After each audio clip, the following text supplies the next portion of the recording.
उधर लोकसभा में आईआईटी मद्रास के निदेशक प्रोफेसर वी कामाकोटी पर प्रियंका गांधी की कथित गौमूत्र एक्सपर्ट टिप्पणी पर अब बड़ा विवाद छिड़ गया है। 250 से ज्यादा वैज्ञानिकों और शिक्षाविदों ने उन्हें ओपन लेटर लिखकर कहा है कि लोकतंत्र में असहमति का स्वागत है, लेकिन किसी वैज्ञानिक का मजाक उड़ाना उचित नहीं है। 215 वाइस चांसलरों ने लिखा है यहाँ पे ओपन लेटर, जिसके जरिए प्रियंका गांधी की टिप्पणी का विरोध किया गया है। लेटर में कई खास बातें लिखी गई हैं। प्रोफेसर वी कामाकोटी पर की गई टिप्पणी का विरोध यहाँ पर किया गया है। कामाकोटी को प्रियंका गांधी वाड्रा की ओर से गौमूत्र विशेषज्ञ कहा गया था, जिस पर यहाँ पर गुस्सा जाहिर किया गया है और तर्कों के आधार पर आलोचना करने की नसीहत दी गई है। संसद में व्यक्तिगत टिप्पणी न करने की भी सीख यहाँ पे ओपन लेटर में दी गई है। याद दिला दें आपको प्रियंका गांधी की ओर से किस तरीके से टिप्पणी की गई थी, जिसके बाद अब कई वैज्ञानिक और शिक्षाविद गुस्सा जाहिर कर रहे हैं। रिपोर्ट दिखाते हैं आपको।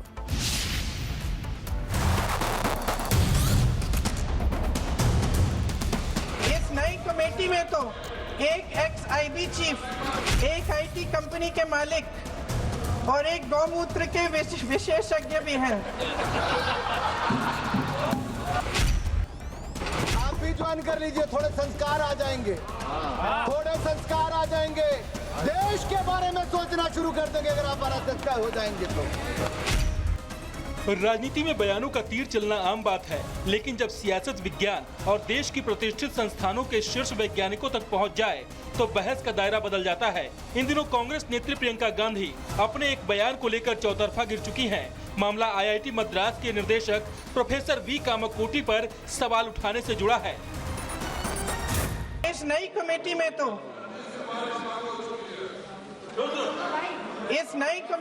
तो एक एक्स-आईबी चीफ, अरे बात फिर चिल्ला रही, एक एक्स-आईबी चीफ, एक आईटी कंपनी के मालिक और एक गौमूत्र के विशेषज्ञ भी हैं।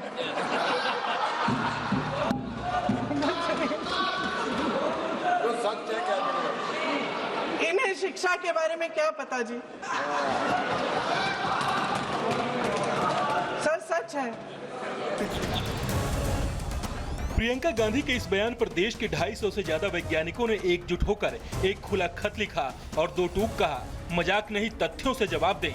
वी कामाकोटी पर की गई टिप्पणी पर निराशा जाहिर करते हुए शिक्षाविदों ने लिखा, हम आईआईटी मद्रास के डायरेक्टर प्रोफेसर वी कामाकोटी को गौमूत्र एक्सपर्ट बताने वाली आपकी टिप्पणी पर अपनी निराशा जाहिर कर रहे हैं। चाहे यह व्यंग हो या राजनीतिक बयानबाजी, इस तरह की टिप्पणी से ऐसी चिंताएं पैदा होती है जो किसी भी एक व्यक्ति से कहीं आगे जाती है।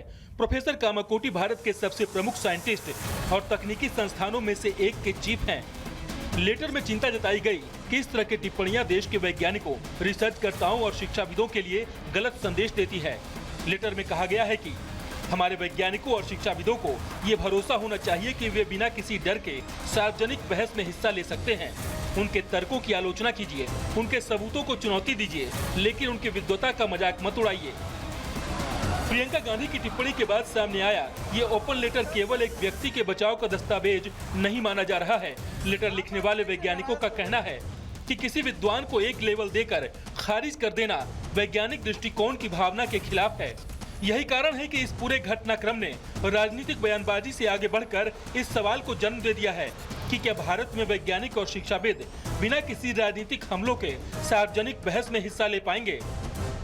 प्रोफेसर कामाकोटी आईआईटी मद्रास के डायरेक्टर हैं और उनके बारे में असंसदीय भाषा का इस्तेमाल करना एक संसद की गरिमा के ऊपर ठेस पहुंचाना है। भारतीय संसद के अंदर कोई भी बात पे चर्चा होती है, उसको राष्ट्र का हर नागरिक सुनता है, उस पर ध्यान देता है।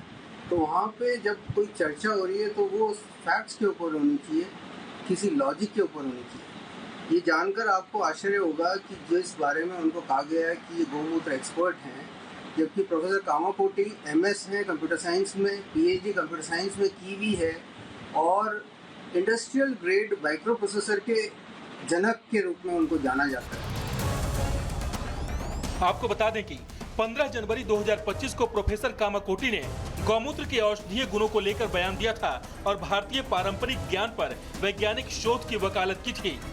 प्रियंका गांधी का गौमूत्र वाला बयान उनके गले की फांस बन गया है। सड़क से संसद तक लगातार उनका विरोध हो रहा है। संवेदनशीलता के अलंबरदारों से मैं पूछना चाहता हूं, स्वतंत्र भारत का पहला आमरण अनशन हुआ था 19 अक्टूबर 1952 को पोट्टाभी श्रीरामुलु ने, किस लिए कि आंध्र को अलग किया जाए। मगर सभापति महोदय 15 दिसंबर 1952 तक और उनकी मृत्यु हो गई उस आमरण अनशन में, मगर सरकार के कान पर जूं नहीं रोकी थी। ये दिखाता है कि कितनी संवेदनशीलता थी और कितना। राजनीति अपनी जगह है, चुनावी रोटियां सेकना भी अपनी जगह है, लेकिन जब बात देश के शिक्षकों और शिक्षण संस्थानों की इज्जत पर आए तो लक्ष्मण रेखा पार नहीं होनी चाहिए। 250 से ज्यादा वैज्ञानिकों का ये ओपन लेटर सिर्फ प्रियंका गांधी के लिए चेतावनी नहीं, बल्कि पूरी राजनीतिक जमात के लिए एक आईना है। Bureau report, Republic Bharat.